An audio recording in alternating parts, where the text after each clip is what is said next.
wasalaatu wasalaamu ala rasulillah wa ala alihi wa sahbihi wa wala.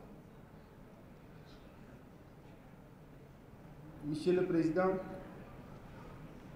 permettez-moi tout d'abord de rendre un hommage fort appuyé à son Excellence Cheikh Abdallah Boun Baya et de magnifier cette rencontre d'haute facture sur la paix qui est un sujet d'une violente actualité et qui nous interpelle tous. Nous lui adressons tous nos remerciements et louons son engagement exemplaire pour la paix qui est connu de tous et son dévouement pour un monde de paix qui l'honore et qui contribue à son renforcement.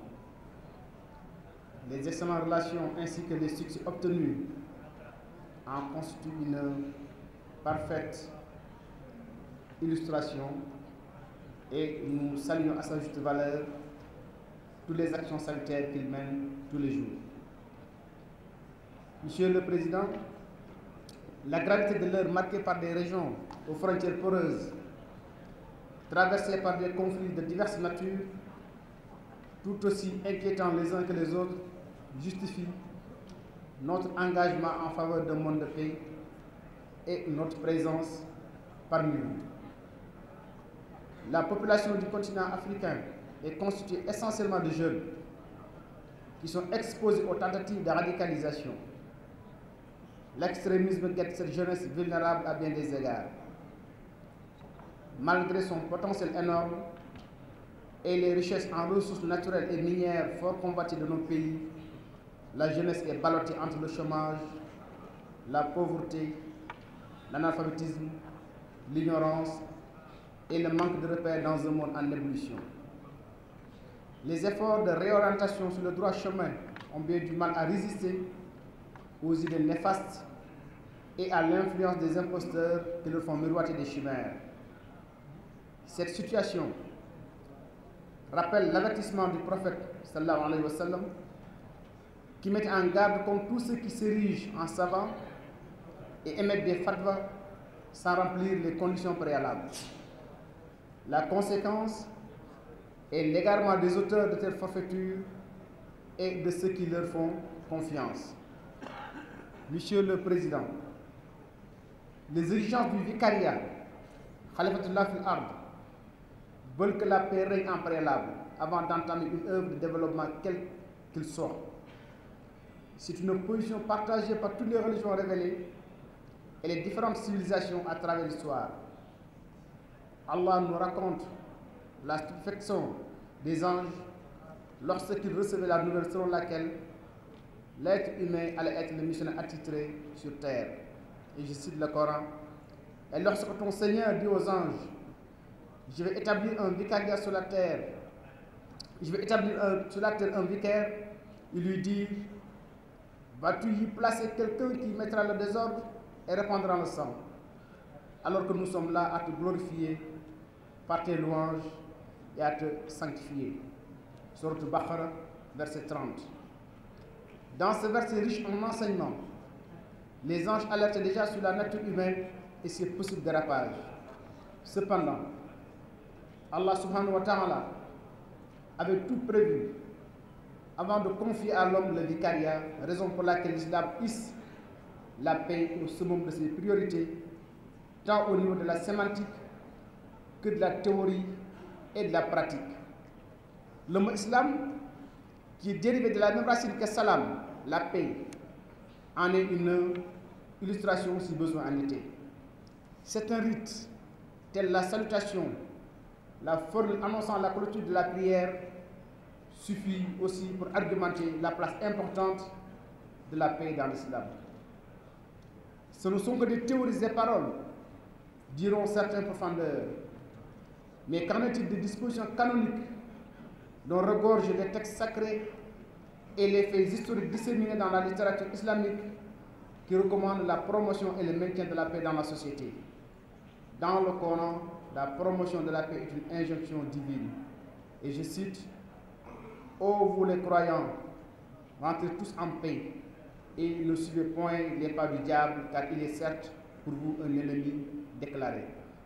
Baqara, verset 208. Et c'est d'ailleurs le thème de cette conférence. Aucune divergence ni aucun désaccord ne saurait justifier, selon le Coran, l'exercice de la violence à l'égard d'autrui, si ce n'est l'autodéfense. Et je cite encore, Allah ne vous défend pas d'être bienveillant et équitable envers ceux qui ne vous ont pas combattu à cause de votre religion et ils ne vous ont pas chassé de vos demeures. Assurément, Allah aime ceux qui sont équitables. Sourate 60, verset 9. Pour assurer la durabilité et l'inviolabilité de la paix, le livre saint recommande l'équité dans la sphère publique et la conduite des affaires de la nature. Ô vous les croyants, observez strictement la justice et soyez des témoins, comme Allah l'ordonne, fût-ce contre vous-même, contre vos pères et mères ou vos proches parents.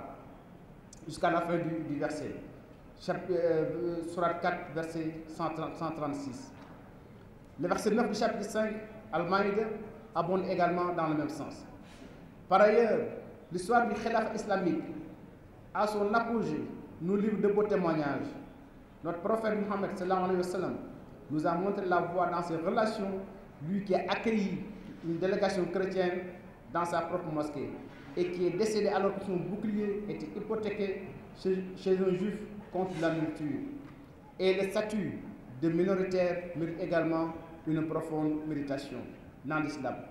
En résumé, le concept du bien, dans son acception générique en islam, à notre humble avis, est la base de la paix qui s'appuie sur des éléments solides: la sécurité, la justice, l'équité, l'éducation, la droiture, la solidarité, etc., etc.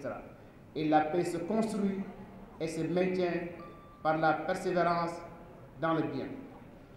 Chers invités, au vu de ce qui précède, nous pouvons nous estimer heureux en Mauritanie et au Sénégal de pouvoir compter sur le président Mohamed Ould Cheikh Al Ghazouani et le président Macky Sall, qui sont si attachés aux valeurs de paix. Le gouvernement de son Excellence, M. Macky Sall, président de la République du Sénégal, travaille d'arrache-pied dans le cadre de son programme inclusif de développement dénommé PSE pour une paix durable. Tous les acteurs sont associés à sa mise en œuvre et aucun secteur n'est laissé en rade. Le capital humain y occupe une part importante, sans oublier les volets liés au développement économique, à la sécurité et à la bonne gouvernance.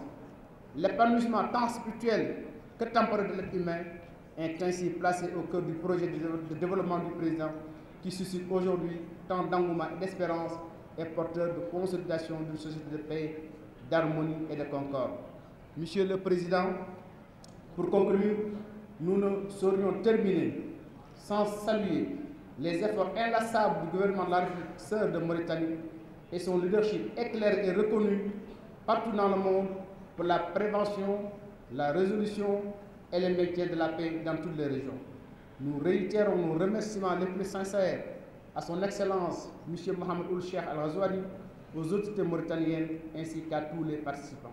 Enfin, toute notre gratitude à l'endroit de Cheikh Abdallah bin Baye et à toute l'équipe qui l'accompagne pour l'organisation de ce forum scientifique sur la paix, qu'ils en soient remerciés et qu'Allah les rétribue.